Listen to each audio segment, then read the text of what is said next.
Escuchas Clave Morse. Ya son las 9:33 de la mañana, en un día absolutamente primaveral con unas máximas de 26, creo que van a hoy día. Y les cuento que Bendito Residuos, una empresa que nace desde la necesidad de generar un cambio cultural y una transformación integral en el retiro y manejo de nuestros residuos. Son una empresa que genera un motor de cambio, conciencia y responsabilidad social. Conoce más en www.benditoresiduos.cl. Contexto, historia y sus protagonistas. En profundidad, el espacio donde te explicamos a fondo un hecho de la actualidad económica. Escuchas Clave Morse. Corría la década de los 80, pero no la del siglo pasado, sino del siglo antepasado, 1880, donde se registró la primera llamada telefónica en nuestro país, realizada por la compañía chilena de teléfonos de Edison en Valparaíso, que conectó empresas con casas comerciales. Justamente en ese tiempo el presidente de la República de ese entonces, Aníbal Pinto, firma la primera concesión telefónica en Chile a Edison, como deben suponer, compañía que en ese tiempo era controlada por Thomas Alva Edison, como en muchas otras partes del mundo. ¿Por qué estoy contando eso? Porque esa empresa, que después tiene varios controladores, finalmente termina con un controlador español que se llama Telefónica de Chile, del Grupo Telefónica, y acaba de anunciar su retiro de nuestro país, al igual que en un par de países más de América Latina, un hito bastante importante. Hay muchos como de mi generación que todavía a veces se nos sale el CTC en vez de Telefónica, algunos le dicen Movistar, y es importante hacer un poco de historia en esta sección que quisimos llamar En Profundidad, porque la historia de Telefónica y del Grupo Telefónica es relevante por algo tan importante que son las comunicaciones en nuestro país. Bueno, esta compañía de teléfonos de Edison, ¿no es cierto?, y otras empresas asociadas evolucionan hasta convertirse en 1930 ya, hace un poco menos de 100 años, en la famosa Compañía de Teléfonos de Chile, CTC. De hecho, todavía uno ve en la calle a veces estas tapas de metal, ¿no es cierto?, que dicen CTC. Algunas han sido reemplazadas todavía CTC. Hay teléfonos por ahí en algunas partes que todavía dicen CTC también. Bueno, así se llamó esta compañía, y en 1971 el gobierno chileno invierte en la CTC, y en 1974 la corporación, la Corfo, adquiere el 80% de las acciones que estaban en manos de International Telephone and Telegraph, ITT.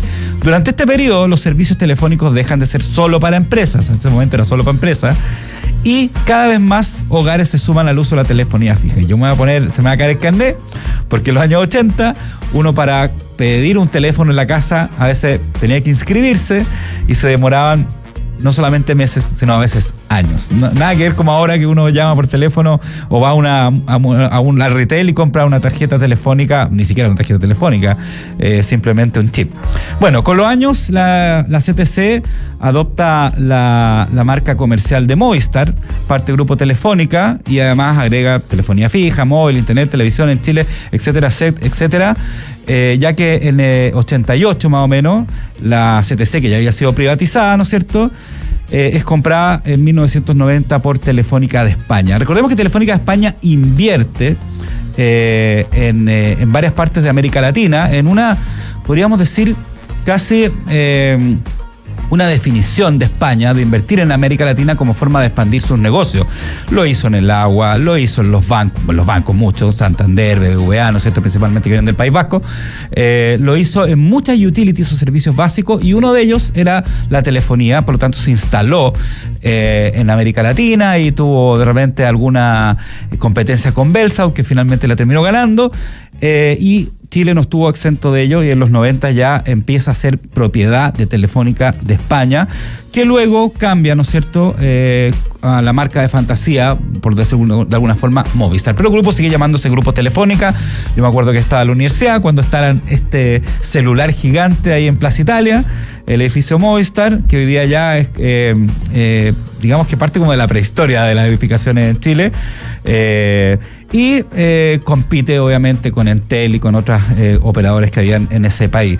Bueno, finalmente Telefónica anunció su retirada de Chile, de América Latina, de algunos países de América Latina, en una desinversión que ya venía hace varios años con problemas Movistar por diferentes razones.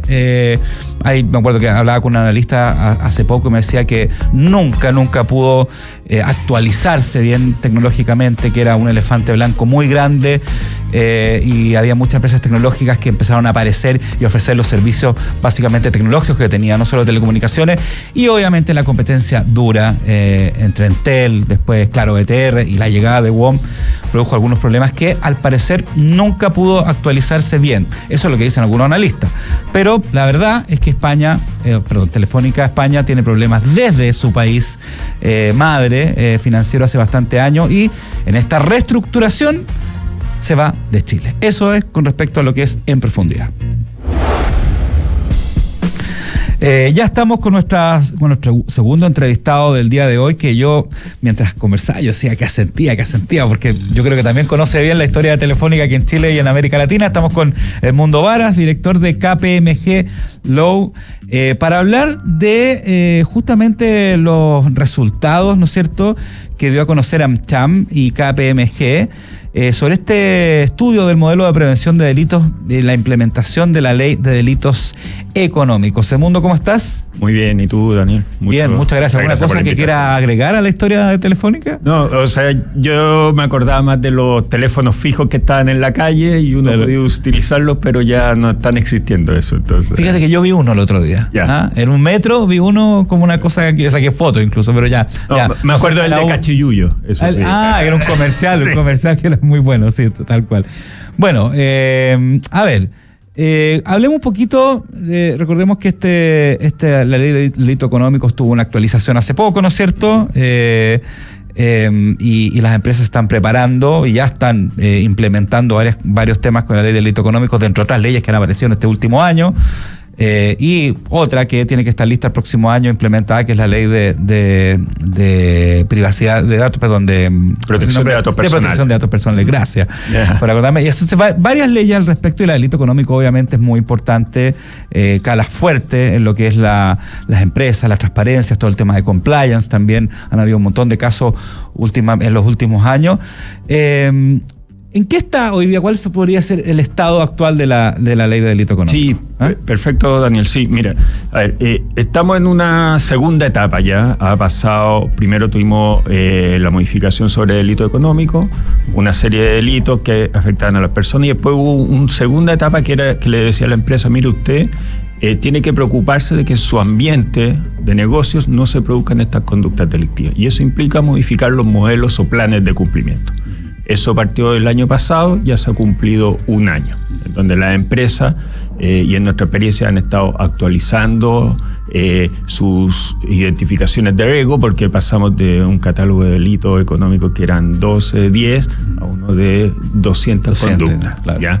Y ahí tenemos un rango de los típicos de corrupción, libre competencia, lavado de activos, etcétera, pero ya pasamos a otros delitos que actualmente son delitos, pero en el ámbito empresarial pueden sancionarse mucho más graves, como son los que son tributarios, todo lo que es la línea de fraude tributario, evasión, algunos delitos de cotización previsional que ya son delitos, pero en este ambiente, y todas algunas figuras de fraude seguros, delitos bancarios, uso de información privilegiada. Uh-huh. Entonces, durante este año, digamos 2024-2025, las empresas han estado actualizando, revisando, y ahora ya están más en una etapa de consolidar estas nuevas modificaciones. Y es por eso que es importante este estudio, porque por una parte la Fiscalía, el Ministerio Público, no ha dado muchas luces de cómo se va a implementar, claro, qué es lo que va a exigir para que una empresa no sea responsable por los delitos que cometen las personas que trabajan en ella.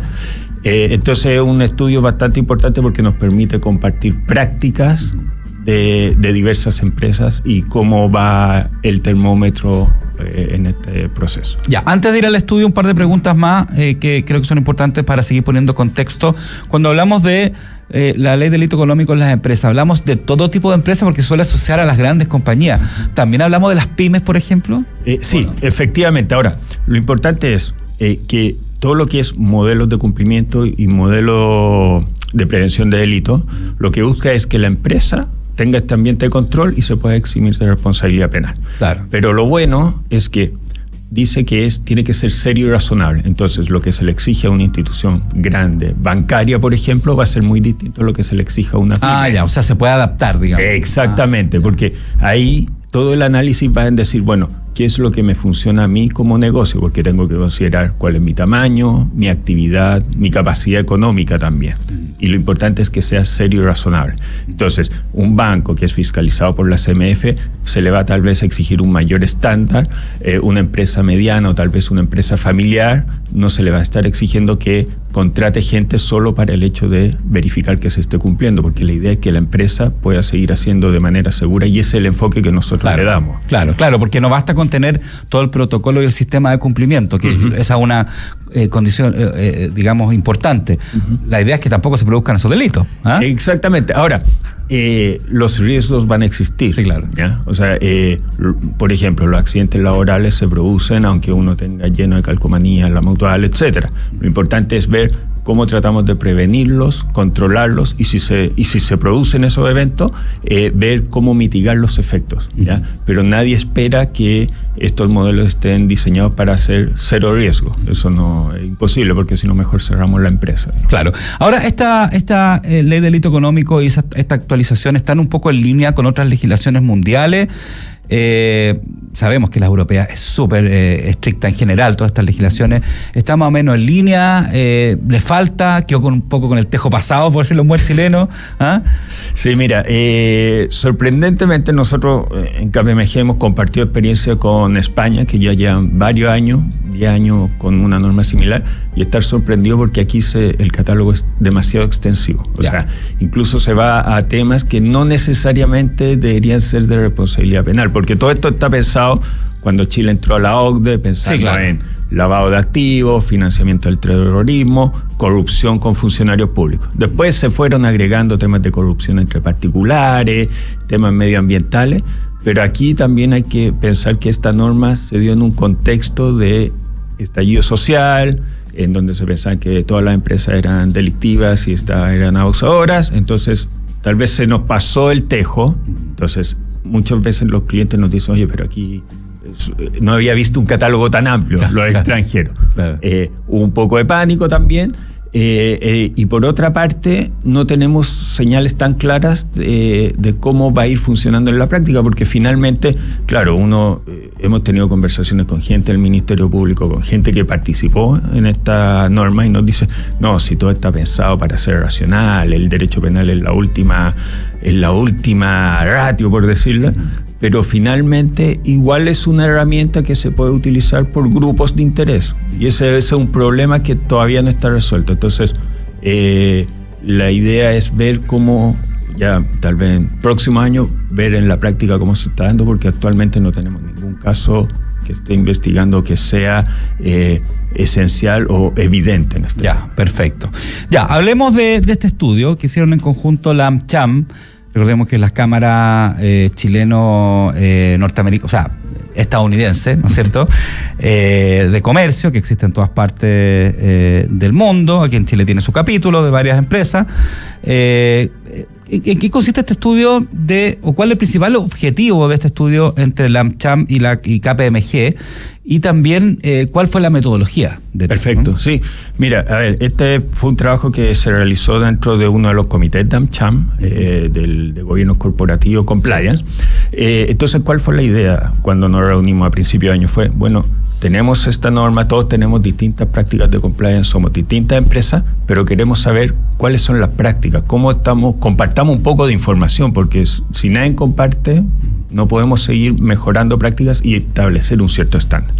Entonces la idea fue, primero, establecer un estudio a través de una encuesta para todos los miembros de AmCham, de un pack de más o menos 30 preguntas que se realizaron entre el 1 de agosto y 1 de septiembre, y ahí se levantó bastante información partiendo desde si estaban, ellos consideraban si tenían modelo de prevención de delitos, siempre pensando por una parte formal, y después hablando un poco de cada uno de los temas, desde cómo si han levantado riesgos, los tienen considerados, cómo es su relación con proveedores, que es bastante importante, la función dentro de la empresa de quién controla que se haga efectivo los controles para prevenir y detectar riesgos, temas de capacitaciones, y por último también, que es bastante importante, el tema de los comités de crisis o planes de acción en el caso de que se suceda un evento, porque si en caso que la empresa llegara a determinarse que igual no tenía un modelo adecuado, sí puede operar como un atenuante el tratar de, por ejemplo, reparar el daño causado, o ayudar con la investigación. ¿Y eso está en la ley? Eso está en la norma, sí. Está en la norma. Sí. Los decretos, seguramente. Está en la ley, propiamente. Perfecto. Ya, a ver, ¿y qué resultados también, o principales resultados entregó este estudio? ¿Cómo están las empresas chilenas preparadas, digamos? Mira, es bastante interesante porque, a ver, primero todos nos respondieron, la gran mayoría, alrededor de un 80% nos dijeron, sí, nosotros tenemos un modelo de prevención de delitos, un modelo de cumplimiento implementado o aplicado, ¿ya?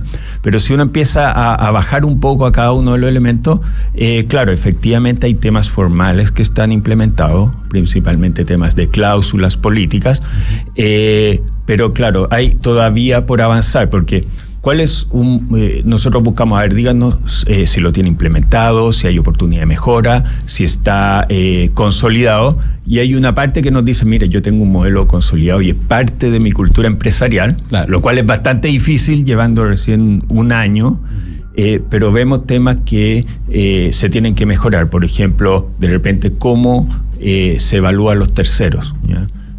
¿Te refieres a los proveedores? A los proveedores, por ejemplo. Que eso es un tema. Ese es un temazo, porque a ver, la norma habla de gestores de interés. Por ejemplo, un prestador de servicios que busca obtener un permiso municipal para una constructora. Un abogado que participa en un juicio. Perdón que te interrumpa, que ese es un tema súper importante y me quiero tener ahí independientemente del estudio, claro, porque esos gestores de interés o proveedores que son parte de la cadena de valor de una empresa, a veces son súper importantes y ¿qué es lo que está pasando? Porque yo lo he visto, que muchas grandes compañías ven que sus proveedores, por ejemplo, le están pagando atrasado el sueldo a sus trabajadores, o tienen deudas previsionales y los sacan.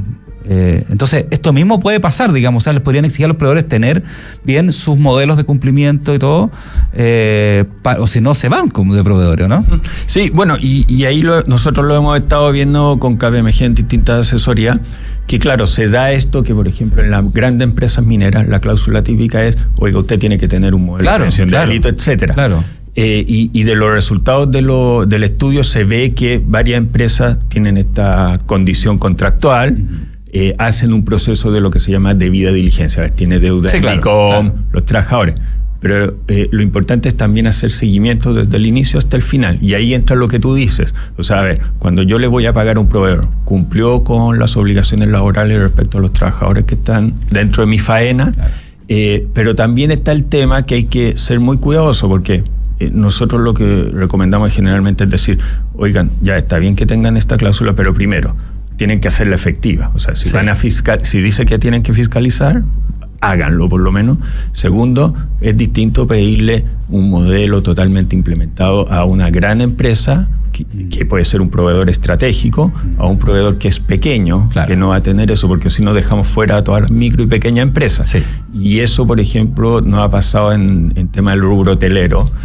Por ejemplo, cuando hay que comprar algún tipo de producto alimenticio, no van al líder, digámoslo, a comprarlo. De repente son proveedores locales, agricultores que no van a tener esto. Entonces, también hay que hacer una evaluación de riesgo a cuál le exijo más, cuál le exijo menos, y también qué tan expuesto al riesgo soy, ¿ya?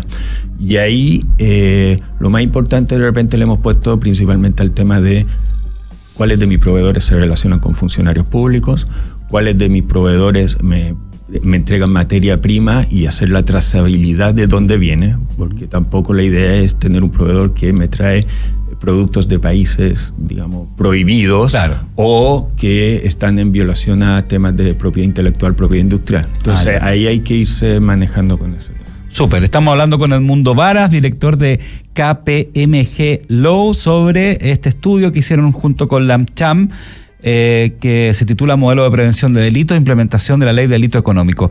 Edmundo, ¿pudieron entre los resultados ver cómo está por industria más o menos también, o por sectores? Sí, estuvimos viendo un poco por industria, y ahí en general más el área de tecnología, digamos, telecomunicación está bastante desarrollada, de los que respondieron, digamos, porque este grupo incluye desde servicios financieros, consumo retail, sí, claro, estudios de abogados, pero la parte más relacionada a servicios financieros, tecnología, está bastante como más consciente de estos temas, pero eso también obedece que son industrias bastante reguladas. Entonces, por ejemplo, el sector bancario financiero no solo tiene que cumplir con esta norma, sino que también tiene encima a la CMF, que claro, le pide ciertos requisitos, claro, de gobernanza.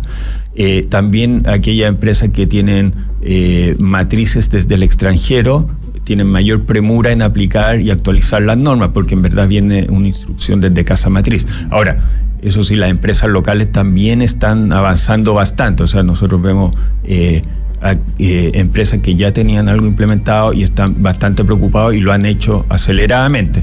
De repente hay empresas que también, como esto incluye invertir en recursos, se han demorado un poco más, pero son conscientes de los riesgos, porque la idea, y siempre lo pensamos así, tanto en KPMG y también lo hemos conversado dentro del comité AmCham, es, bueno, yo voy a tener un modelo, pero también necesito seguir haciendo negocios. Sí, claro. Entonces, la idea es que este modelo de cumplimiento sea un elemento estratégico para mi negocio y no sea un entorpecedor de mi negocio. Y eso es muy importante, porque así la gente entiende que ya no es llenar un papel, no es una tercera licitación, sino que yo eventualmente, aplicando esta regla, puedo obtener un proveedor de mejor calidad, de mejor precio, puedo estar manejando un flujo de caja, puedo estar cumpliendo con mis obligaciones de pagos de cotizaciones y evitar multas y reajustes. ¿Qué rol cumple el encargado o responsable del modelo de prevención en la organización? Ese personaje o departamento, a veces si es que hay, digamos. Sí.